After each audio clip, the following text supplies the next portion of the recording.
En la fría cocina, los sollozos de una niña abrazando a su hermano rompían el silencio. Frente a ella, la madrastra levantaba la botella de leche como un castigo, sin notar que en la puerta alguien observaba incrédulo. El padre acababa de llegar antes de lo previsto. Lo que estaba a punto de descubrir no solo destrozaría su confianza, sino que también cambiaría el destino de su familia para siempre. Y antes de seguir, permíteme desearte salud y paz.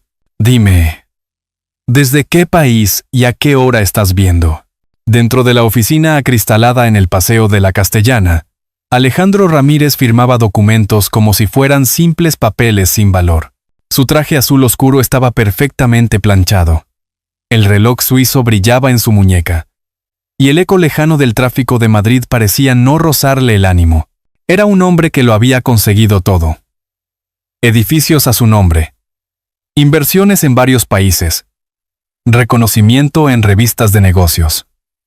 Pero cuando el sol descendía detrás de las torres de Chamartín y las luces de la ciudad comenzaban a encenderse, Alejandro sentía un vacío persistente en el pecho, como un rumor que no podía silenciar con dinero. Aquella tarde de primavera, mientras observaba su reflejo en los ventanales, recordó de manera fugaz las palabras de su difunta esposa, Clara. Ella solía decirle que ningún éxito valía la pena si no estaba dispuesto a compartirlo con quienes amaba. La imagen se desvaneció pronto, sustituida por la rutina que lo consumía desde hacía años. Había aprendido a vivir rodeado de lujo, pero también de soledad.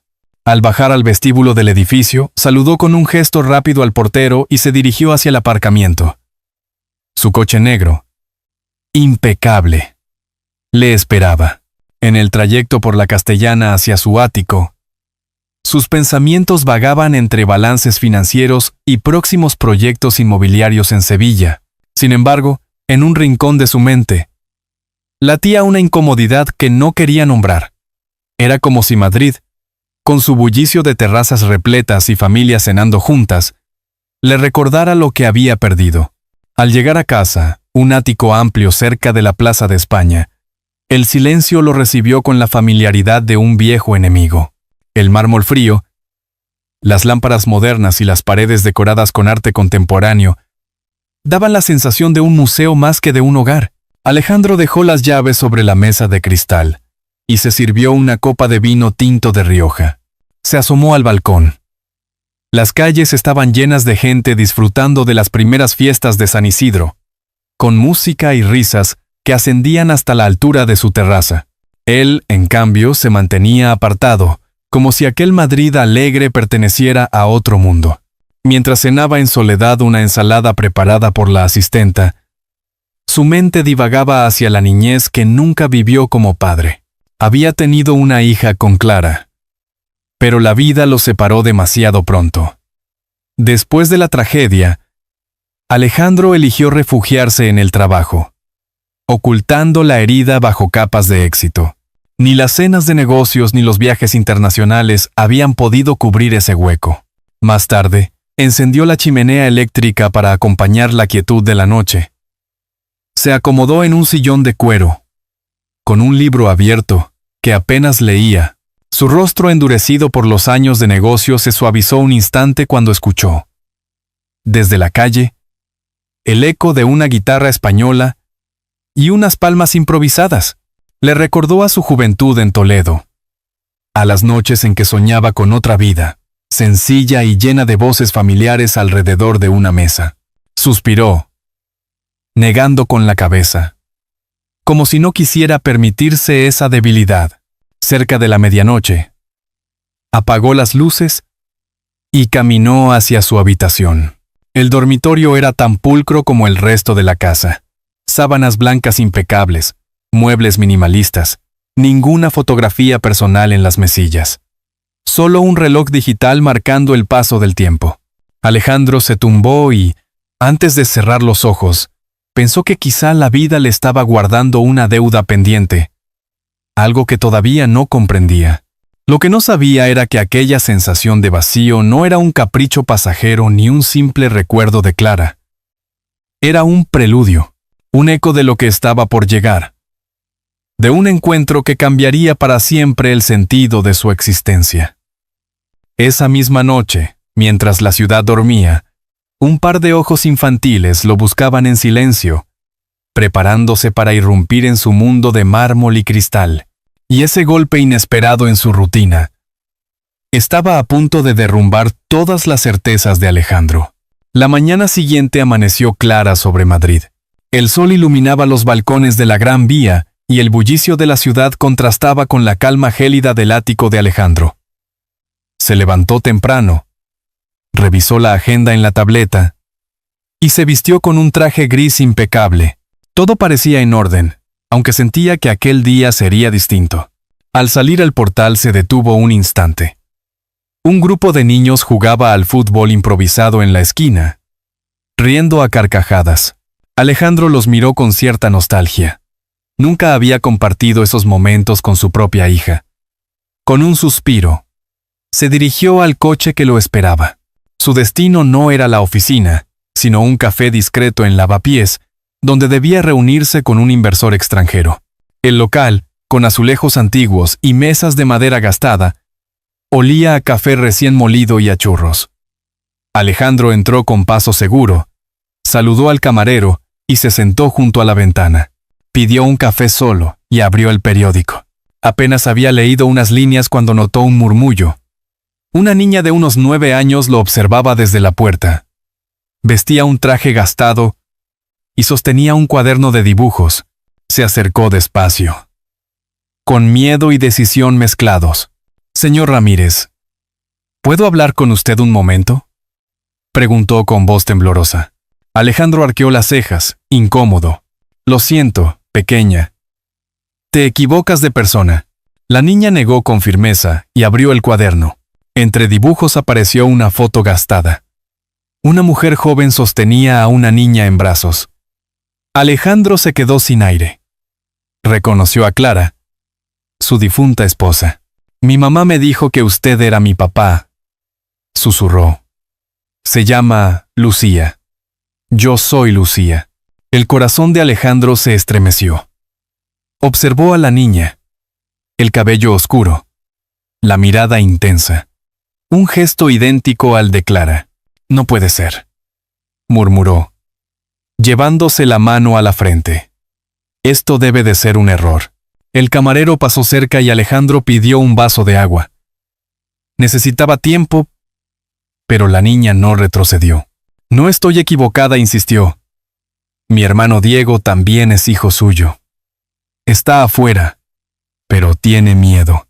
Alejandro giró hacia la ventana.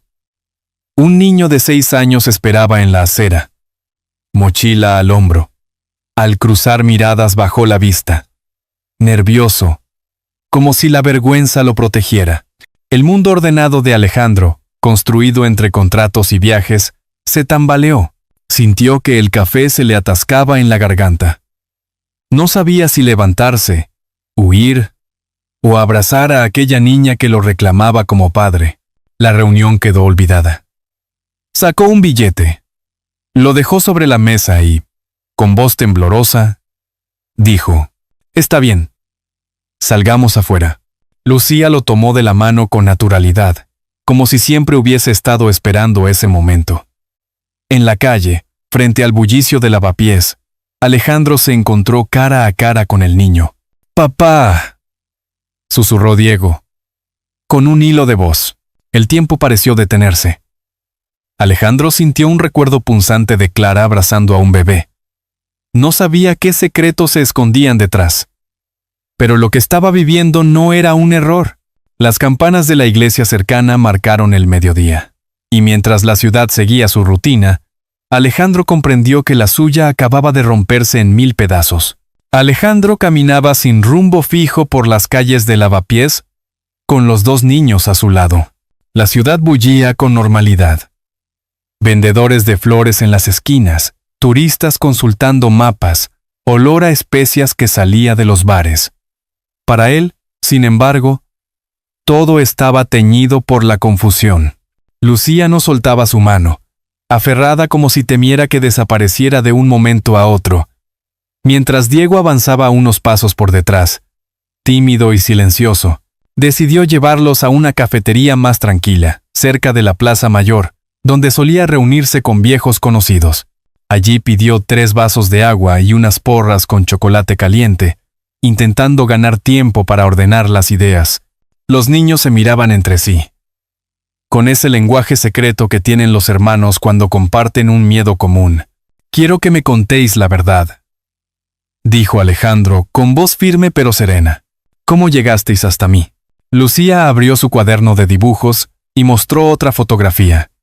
En ella, Clara aparecía sonriente con una dedicatoria al dorso, escrita con su propia letra. «Para mi hija Lucía, nunca olvides que tu padre está en Madrid». Alejandro reconoció inmediatamente la caligrafía de su difunta esposa. Sintió un nudo en la garganta.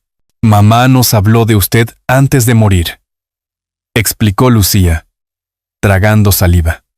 «Nos dijo que teníamos que encontrarlo, que era nuestro padre». Diego asintió tímidamente. Sus ojos oscuros, idénticos a los de Clara, transmitían un dolor silencioso. Alejandro lo miró largo rato y, por primera vez en años, se sintió vulnerable. El camarero dejó los vasos sobre la mesa y, al ver la tensión, preguntó si necesitaban algo más. Alejandro agradeció con un gesto y le dejó una propina generosa, casi automática, como si el dinero pudiera ocultar el temblor de sus manos. Mientras los niños comían a pequeños mordiscos, Alejandro recordó a Clara en el hospital, sus últimas palabras, su súplica de cuidar de su hija. Había creído que todo había terminado con aquella pérdida, pero ahora comprendía que la historia estaba incompleta. «¿Dónde habéis vivido hasta ahora?», preguntó. Con Isabel respondió Lucía, bajando la voz. Ella dijo que usted no quería saber nada de nosotros. Ese nombre resonó como un trueno. ¿Isabel? La mujer con la que había compartido años después de la muerte de Clara, la que siempre se mostraba amable en público, ¿había sido la guardiana de un secreto tan enorme? Alejandro sintió que la sangre se le helaba. Los recuerdos se agolparon. Viajes de negocios, ausencias prolongadas, excusas de Isabel para evitar que él se acercara demasiado a ciertos asuntos domésticos. Todo encajaba de golpe. La sospecha se transformó en certeza. Había algo oscuro que no había querido ver. Lucía, con lágrimas en los ojos, se inclinó hacia él. «Papá, solo queremos estar contigo. No queremos volver con ella». «Papá», Diego, en un arranque de valentía, añadió, «nos trata mal cuando usted no está». El corazón de Alejandro se quebró. Sintió rabia por no haber estado presente, por haberse refugiado en el trabajo mientras sus hijos sufrían. Una culpa profunda se mezcló con un deseo irrefrenable de protegerlos. Se levantó de la mesa de repente. «Venid conmigo», ordenó con voz grave. Los niños lo siguieron sin protestar. Caminó deprisa hasta su coche aparcado en una calle cercana y abrió las puertas. Lucía y Diego se acomodaron en el asiento trasero, mirándolo con una mezcla de miedo y esperanza. Alejandro arrancó el motor con decisión. Condujo hacia su casa en la Plaza de España. El silencio dentro del coche era denso. Lucía abrazaba su cuaderno como un escudo.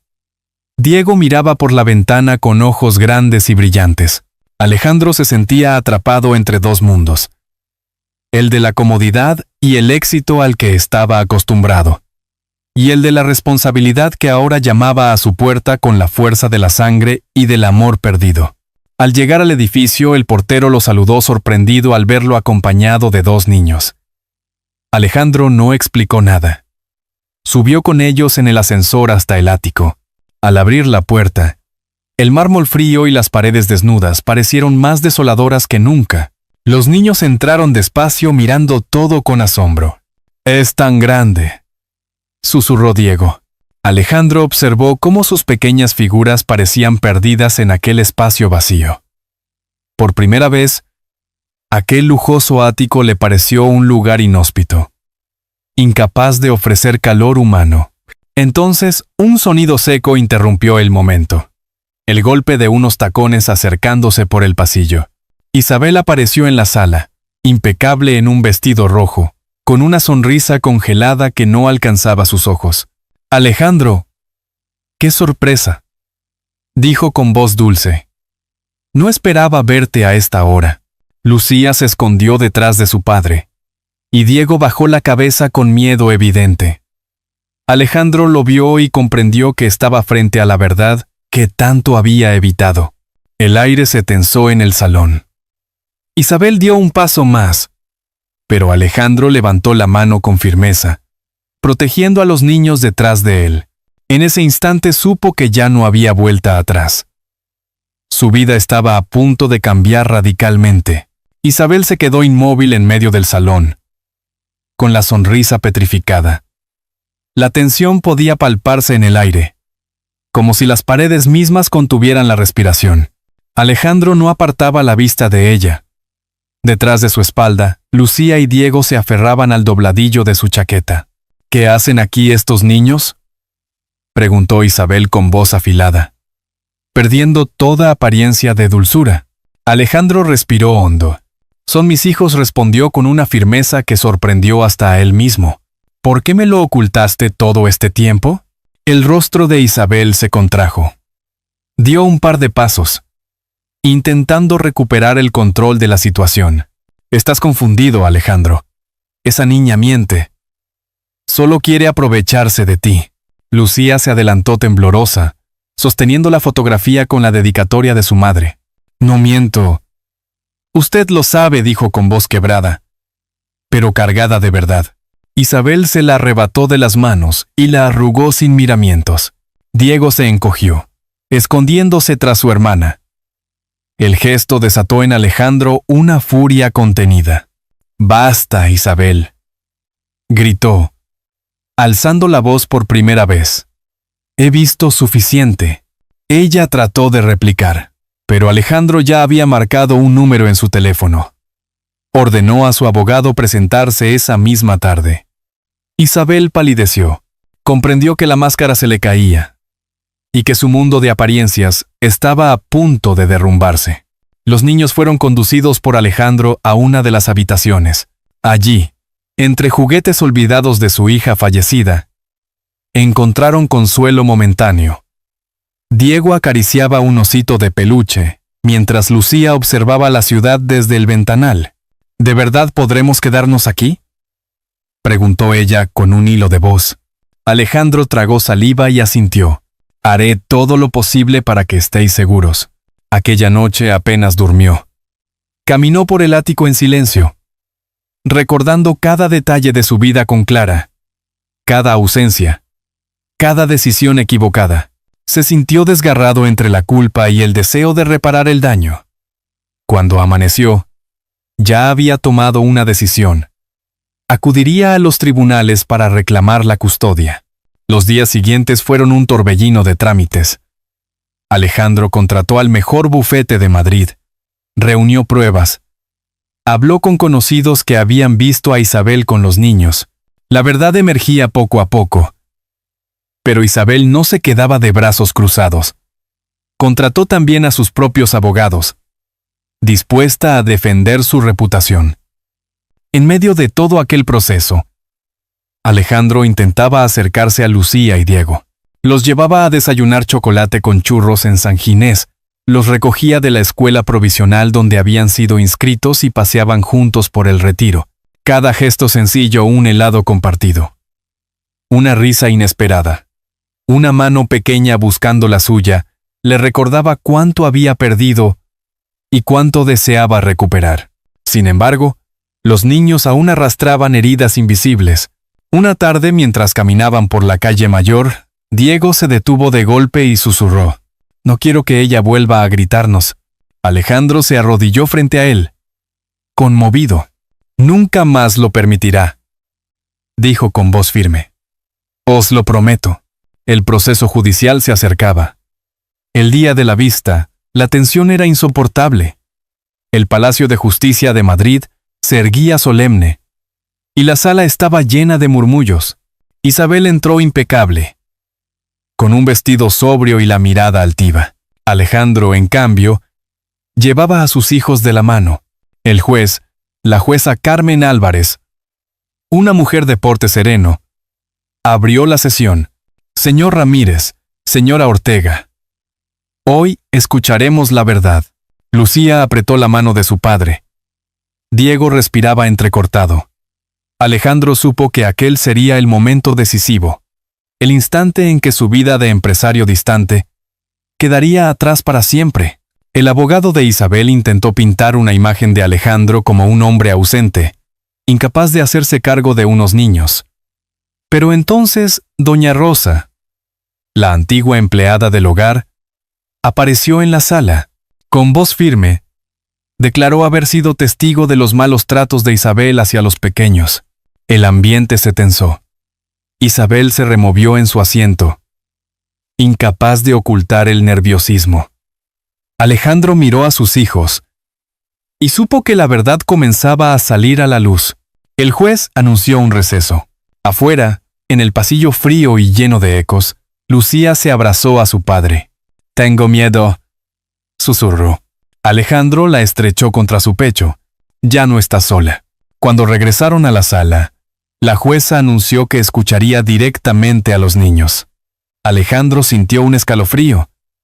Todo pendía de un hilo. Y lo que sus hijos dijeran podría cambiarlo todo. El silencio en la sala se volvió insoportable cuando la jueza anunció que escucharía a los niños. Lucía y Diego se miraron entre sí, con los ojos muy abiertos. Alejandro les apretó las manos con ternura, intentando transmitirles fuerza. Isabel, sentada a pocos metros, mostraba una sonrisa forzada que apenas ocultaba la tensión en su mandíbula. La jueza llamó primero a Lucía. La niña caminó despacio hasta el estrado, con su cuaderno apretado contra el pecho. La sala entera contuvo la respiración. Lucía levantó la vista y habló con voz temblorosa al principio, pero cada palabra fue ganando claridad. «Mi mamá me dijo que él era mi papá», dijo, señalando a Alejandro. «Y también me dijo que lo buscara si algún día necesitaba ayuda». Abrió el cuaderno y mostró la fotografía con la dedicatoria de Clara. La jueza observó la imagen durante unos segundos que parecieron eternos. Lucía continuó. «Con mi hermano hemos vivido con Isabel. Pero ella no nos quiere. Nos grita, nos pega. Teníamos miedo de hablar. Pero ya no quiero callar más». Un murmullo recorrió la sala. Isabel se removió en su asiento, furiosa. Pero la jueza le pidió silencio con un gesto severo. Alejandro tragó saliva, conmovido por el valor de su hija. Luego fue el turno de Diego. El pequeño avanzó tímido, mirando al suelo. Su voz era apenas un susurro. «Yo solo quiero que mi papá esté con nosotros. No quiero volver con ella». El juez tomó nota de cada palabra. Alejandro sentía que su corazón se desgarraba al escuchar a sus hijos revelar tanto dolor. Se prometió en ese instante que nunca más permitiría que sufrieran. El abogado de Isabel intentó desacreditar a los niños, alegando que eran demasiado pequeños para comprender la situación. Pero entonces, doña Rosa se levantó nuevamente. «Con todo respeto, señora jueza», dijo, «yo los vi muchas veces llorar. Vi cómo Isabel los dejaba sin comer o los encerraba en su habitación. Estos niños dicen la verdad». La declaración cayó como un martillazo. Isabel perdió el control y, de pie, gritó: «Mienten. Todos mienten». La jueza golpeó la mesa con firmeza. «Señora Ortega, compórtese o la retiraré de la sala». El rostro de Isabel se desencajó. Su imagen perfecta de mujer elegante se había resquebrajado frente a todos. Alejandro sintió una mezcla de alivio y tristeza. Había amado a esa mujer en algún momento, pero ahora veía claramente la oscuridad que escondía. La vista se prolongó durante horas. Finalmente, la jueza anunció que daría su resolución al día siguiente. La sala se vació lentamente. Alejandro salió con sus hijos, exhausto pero esperanzado. Aquella noche, en el ático, Lucía se quedó dormida en el sofá abrazando a su cuaderno. Diego se acurrucó junto a ella, respirando con calma. Alejandro los observó largo rato. Con el corazón apretado, por primera vez en años, se permitió llorar en silencio. «Clara», susurró mirando una foto antigua. «Perdóname por haber fallado. Haré todo lo posible para protegerlos». Al amanecer se vistió con un traje sobrio, sin joyas ni ostentaciones. No quería impresionar a nadie, solo demostrar que estaba dispuesto a ser padre. Los niños lo acompañaron, más tranquilos que el día anterior, pero con los ojos cargados de expectativa. De regreso en el tribunal, la tensión era palpable. Isabel intentaba recuperar la compostura, aunque sus ojos rojos delataban la furia contenida. Los periodistas aguardaban en la entrada, lanzando preguntas que Alejandro ignoró. La jueza apareció con el expediente en las manos y todos se pusieron de pie. La sala se sumió en un silencio absoluto. Alejandro apretó las manos de Lucía y Diego, sintiendo que sus vidas estaban suspendidas en ese instante. La voz de la jueza, clara y solemne, llenó la sala. Tras escuchar a los niños, a los testigos y revisar las pruebas presentadas, este tribunal considera que el señor Alejandro Ramírez es apto para ejercer la custodia. En consecuencia, los menores Lucía y Diego quedarán bajo su cuidado inmediato. Un murmullo emocionado recorrió la sala. Lucía se lanzó a los brazos de su padre. Diego, con lágrimas en los ojos, susurró apenas audible: «Papá, ¿ya podemos irnos contigo?» Alejandro no pudo contener las lágrimas. Los abrazó con fuerza, como si temiera que el mundo se los arrebatara de nuevo. Isabel, derrotada, salió de la sala escoltada por un agente. Su figura altiva se desmoronó entre los murmullos del público. En ese instante, Alejandro supo que nada volvería a ser igual. Había recuperado a sus hijos, pero también había adquirido una responsabilidad que cambiaría su vida para siempre. La jueza cerró el expediente con un golpe seco. La sala se fue vaciando, pero Alejandro permaneció allí, abrazando a sus hijos. Sintió que el peso de los años de soledad se disipaba, reemplazado por una fuerza nueva, la de la familia. Y aunque aún quedaban obstáculos por superar, supo que ese día había dado el primer paso hacia su redención. El sol de la tarde bañaba la plaza de España con una luz dorada. Alejandro caminaba despacio, con Lucía y Diego de la mano. La sentencia de la jueza aún resonaba en su mente como un eco liberador. La gente a su alrededor seguía con sus rutinas turistas tomando fotos, ancianos leyendo el periódico en los bancos, niños correteando. Pero para él todo era distinto. Era como si el mundo se hubiese vuelto nuevo. En casa, el ático dejó de ser un espacio frío. Alejandro había encargado colocar algunos dibujos de Lucía en las paredes y había llevado juguetes para Diego. El eco de sus risas llenaba ahora los pasillos que antes parecían vacíos. El olor a chocolate caliente se mezclaba con el de churros recién traídos de la cafetería San Ginés, donde habían celebrado discretamente la victoria judicial. Una tarde, mientras cenaban juntos tortilla de patatas y pan recién horneado, Lucía lo miró con seriedad. ¿De verdad no nos dejarás nunca más? Alejandro tragó saliva y sostuvo su mirada. Nunca más. Sois lo más importante de mi vida. Diego sonrió tímidamente y se acercó para abrazarlo. Alejandro sintió que algo en su interior se reparaba poco a poco. La culpa seguía allí, pero ya no lo dominaba. Ahora tenía la oportunidad de reconstruir, de dar a sus hijos lo que siempre habían merecido. Con el paso de los días, la relación se fue llenando de pequeños gestos. Llevarlos al colegio, ayudar con las tareas, leerles un cuento antes de dormir. Cada acción cotidiana se transformaba en un acto de amor y redención. Alejandro aprendía de sus hijos tanto como ellos aprendían de él. Un domingo fueron juntos al Parque del Retiro. Lucía dibujaba el estanque con barcas mientras Diego corría tras las palomas.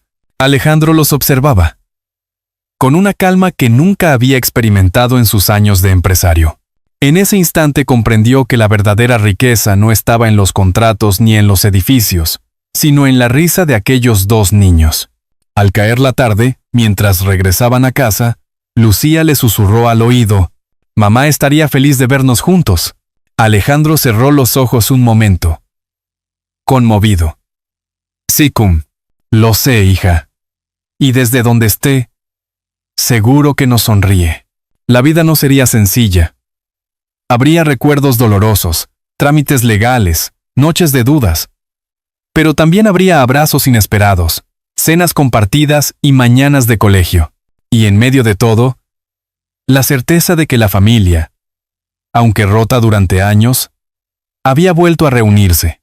Alejandro Ramírez, el hombre que una vez se creyó invencible y solo, ahora caminaba acompañado. Había aprendido que el verdadero poder no se medía en dinero ni en fama, sino en la capacidad de amar y de reparar los errores del pasado. Con Lucía y Diego cogidos de la mano, cruzó la gran vía iluminada por las luces de la ciudad. Y mientras las campanas de la iglesia cercana marcaban la hora, supo que empezaba una nueva vida, la de un padre redimido, que, por fin, había encontrado su hogar. En el eco de aquella tarde en Madrid, mientras las luces de la ciudad se encendían poco a poco, quedó la imagen de un padre caminando de la mano de sus hijos. Después de años de silencios y culpas, Alejandro había comprendido que nada en el mundo podía llenar el vacío que deja la ausencia del amor familiar. Quizás usted, que escucha estas palabras, también sienta que la vida a veces nos roba tiempo con los nuestros. Y por eso le pregunto, si esta historia le ha parecido valiosa, deje un 1 en los comentarios. Si cree que pudo ser contada de otra manera, escriba un 0. Su voz también forma parte de este diálogo. La enseñanza es clara. La ternura y la redención tienen más fuerza que el dinero o la fama. El hombre que parecía condenado a la soledad aprendió a reconstruir un hogar desde las ruinas del pasado, porque el amor incondicional puede cambiar destinos, y porque todos, sin importar los errores, merecemos una segunda oportunidad para amar y ser amados. Como una lámpara encendida en la ventana durante la noche, un solo gesto de bondad puede guiarnos a través de los pasillos más oscuros de la vida. Ahora, querido oyente, deténgase un instante y piense. ¿Qué lugar ocupa la familia en su propia historia? ¿Qué huellas quiere dejar cuando los años pasen y la memoria sea su mejor compañía?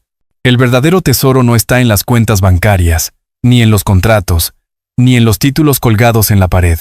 Está en los abrazos compartidos, en las sonrisas sinceras, en esas pequeñas rutinas que nos recuerdan que no estamos solos. Si este relato ha tocado su corazón, le invito a conservarlo en la memoria como una melodía suave que acompaña los días. Y, si lo desea, compártalo. Tal vez alguien más necesite recordar que siempre se puede volver a empezar. Porque la vida